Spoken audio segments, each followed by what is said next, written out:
నియోజకవర్గంలో మీరు ఈరోజు ఏ గ్రామ భారీ వరదలతో కృష్ణా జిల్లా పామరు నియోజకవర్గంలోని లంక గ్రామస్తులు తీవ్ర ఇబ్బందులు పడుతున్నారు. 6,50,000 క్యూసెక్ల నీరు దిగువకు విడుదల చేయడంతో సాగు పంటలు పూర్తిగా నష్టపోయాయని రైతులు ఆవేదన వ్యక్తం చేస్తున్నారు.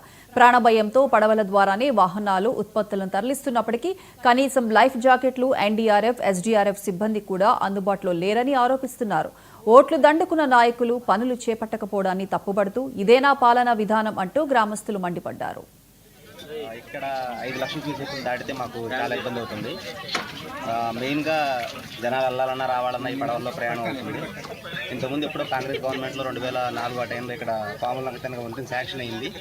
దానికి సంబంధించిన ఫండ్స్ కూడా రిలీజ్ అయినా కానీ మరి తర్వాత ఏమైందో కానీ గవర్నమెంట్ చేంజ్ అయిన తర్వాత ఇది నడవలేదు. సో అది అలా అయిపోయింది ఆ ప్రాజెక్టు.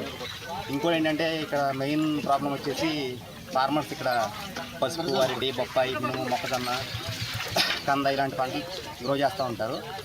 సో ఇట్లా వరద వచ్చినప్పుడు ఏమవుతుందంటే ఇట్లా పంటలు మునగడం వల్ల రైతులకు చాలా నష్టం వస్తుంది. లాస్ట్ గవర్నమెంట్ వచ్చేసి ఈ క్రాప్ ద్వారా ప్రధానమంత్రి ఫసల్ బీమా యోజన అని రైతులకి ఇన్సూరెన్స్ చేసింది. సో ఎప్పుడైతే రైతులకి పంట నష్టం జరిగిందో పసుపుకి ఎకరానికి 98,000 చొప్పున, ఇంకా అరటికి 25,000 చొప్పున ఇన్సూరెన్స్ క్రియేట్ అయింది రైతులకి. సో ఇలా వరదలు వచ్చినా కానీ రైతులు అనేవాళ్ళు లాస్ అవ్వకుండా కింద గవర్నమెంట్లో మనకు సహాయం అందింది. కానీ ప్రస్తుతం ఈ గవర్నమెంట్ మారిన తర్వాత రైతులు ఒక్క రూపాయి కూడా పడలేదు. వాళ్ళు ఏదైనా హెల్ప్ చేసినా కానీ అది రైతుకి ఏమాత్రం లేదు. ఎకరానికి 10,000 కూడా పడట్లేదు. అసలు రైతులు పట్టించుకోవట్లేదు. గ్రామంకి ఇక్కడ 5 లక్షల క్యూసెక్లు దాటితే మాకు చాలా ఇబ్బంది అవుతుంది. మెయిన్గా జనాలు వెళ్ళాలన్నా రావాలన్నా ఈ పడవల్లో ప్రయాణం అవుతుంది.